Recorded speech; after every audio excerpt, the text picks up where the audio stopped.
Bismillahirrahmanirrahim. Chemistry second year National Book Foundation.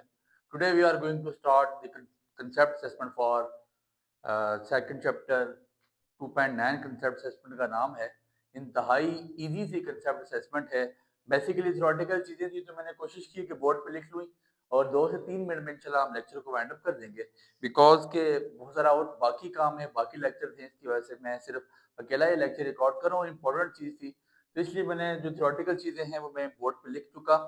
अब ऐसा है कि छोटी सी कंसेप्ट असेसमेंट है, छोटी सी बात समझने वाली है. आपको एक्टिविटी सीरीज, रिएक्टिविटी सीरीज या इलेक्ट्रोकेमिकल सीरीज के नाम से एक चीज पढ़ा के आया हूँ. आपकी बुक पे बना होगा, आपने देखना है कि कौन से एलिमेंट्स वहां पे रैंकिंग के हिसाब से आ रहे हैं. ठीक है, एक दफा उनको गो थ्रू कीजिएगा.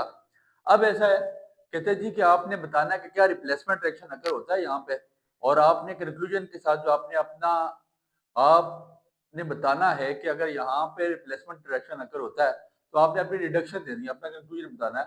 कहते हैं जी कि मैग्नीशियम रिबन इन सिल्वर नाइट्रेट सॉल्यूशन, क्या मैग्नीशियम जो रिबन है वो आप सिल्वर नाइट्रेट सॉल्यूशन में डालें तो वो इतनी सख्त रखता है कि वो नाइट्रेट को साइड पे कर दे, वो नाइट्रेट को साथ ले जाए अपने और सिल्वर को वो क्या कर दे, साइड पे रख ले. तो क्या ऐसा होता है?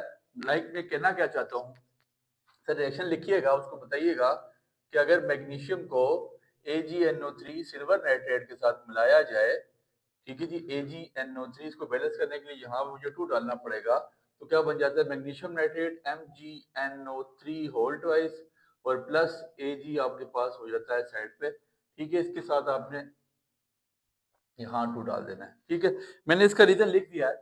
मैग्नीशियम आप अगर देखें ना, रिएक्टिविटी सीरीज या एक्टिविटी सीरीज को आप अपना वो टेबल खोल के देखें तो उसमें नजर आ रहा है कि मैग्नीशियम टॉप पे है और आपके पास जो सिल्वर है वो बॉटम पे है. तो जो एलिमेंट आपके पास टॉप पे आ रहे हैं उनमें इतनी सकत है, इतनी सलीयत है, इतनी कैपेबिलिटी है, इतनी क्रेडिबिलिटी है, इतनी उनकी कैपेसिटी है कि वो किसी भी नीचे वाले एलिमेंट को रिप्लेस कर सकते हैं. बस सादी सी रीजन लिखनी है कि magnesium is higher than silver in reactivity series. इन एक्टिविटी सीरीज और इलेक्ट्रोकेमिकल सीरीज में मैग्नीशियम क्या है, हायर से ऊपर है. इस वजह से magnesium is more reactive, so then reaction will occur. इस वजह से रिएक्शन यहाँ पे हो जाएगा. अगर आप इसको उल्टाना चाहें तो बना सकते हैं कि silver is lower than magnesium, silver lower से मैग्नीशियम से नीचे आता है, so magnesium so silver is not more reactive than magnesium, hence reaction will occur. समझ आ गई बात की? तो उल्टा के भी लिख सकते हैं, बट सिंपल सी आपने लिख लेना. फिर दूसरी बात वो कहता है क्या copper sulphate iron sulphate solution आप अलग कर सकते हैं. तो मतलब कहना क्या चाहता है, कॉपर प्लेट इन आयरन सल्फेट सॉल्यूशन FeSO4, कहता क्या कॉपर इतनी सख्त रखता है कि ये कॉपर सल्फेट अलग कर दे और आयरन को साथ अलग कर दे. तो देखें ऐसा नहीं हो सकता. ऐसा ना होने के पीछे रीजन क्या है, बस मैं रीजन ऊपर लिखवा चुका हूँ, बार बार नहीं लिखूंगा.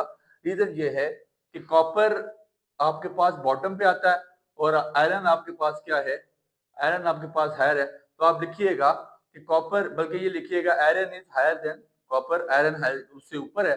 तो दैट्स वाई ऐसा है कि फिर ये आपके पास रिएक्शन नहीं शो करता. तो हम कॉपर बता सकते हैं कि कॉपर में फिर इतनी क्रेडिबिलिटी नहीं है कि वो सल्फेट सॉल्यूशन को लेके साइड पे जाए. दैट मींस के रिएक्शन यहाँ पे अकर नहीं होगा. तीसरी बात कहता है lead oxide heated with powder zinc, क्या पाउडर जिंक के साथ आप मतलब जिंक जो पाउडर फॉर्म में मौजूद है वो लेड ऑक्साइड को आपके पास अलग करके लेड अलग कर सकता है. वो कहना क्या चाहता है, PbO रिएक्शन याद कीजिएगा. PbO को जब जिंक के साथ मिलाया तो जिंक में इतनी सलाहियत है कि वो जिंक ऑक्साइड बना दे और आयरन को आपके पास लेड को सॉरी साइड पे कर दे. तो सर है, आपने बताना है जो जिंक जो है वो हायर मौजूद है एक्टिविटी सीरीज में एज कंपेयर टू आपके पास lead, so that's why reaction will occur. और या आप ये लिख सकते हैं कि ये उसको हीटेड कर सकता है और अपने साथ लेके आ सकता है, और मतलब के लेड को ये लादा कर सकता है. सादी सी बात. निकल wire in silver nitrate solution, तो ये आपके पास निकल आ गई प्लस सिल्वर नाइट्रेट AgNO3 लिखिएगा. प्रोडक्ट आपके पास बनना क्या, यहाँ 2 डालें, रिएक्शन बैलेंस हो जाएगा. NiNO3 होल ट्वाइस निकल नाइट्रेट आ जाएगा आपके पास प्लस 2Ag सिल्वर आपके पास अलग हो जाएगा. तो आप अगर देखें एक्टिविटी सीरीज खोल के अपनी किताब पे पेज होगा आपके पास, उसको खोलिएगा तो देखना है आपने रीजन इतनी सी लिखनी है कि nickel is higher than silver in activity series, so nickel is more reactive, hence reaction will occur. तो यहाँ पे रिएक्शन होगा, यही रीजन आपने जो बतानी थी। बट ये चीज यहाँ पे आपको याद करने की क्या चीजें हैं, अगर ये रिएक्शन याद कर लें तो सोने पे सुहागा हो जाएगा। उम्मीद है बात आपके पल्ले पड़ चुकी है। दुआओं में याद रखें। बहुत शुक्रिया।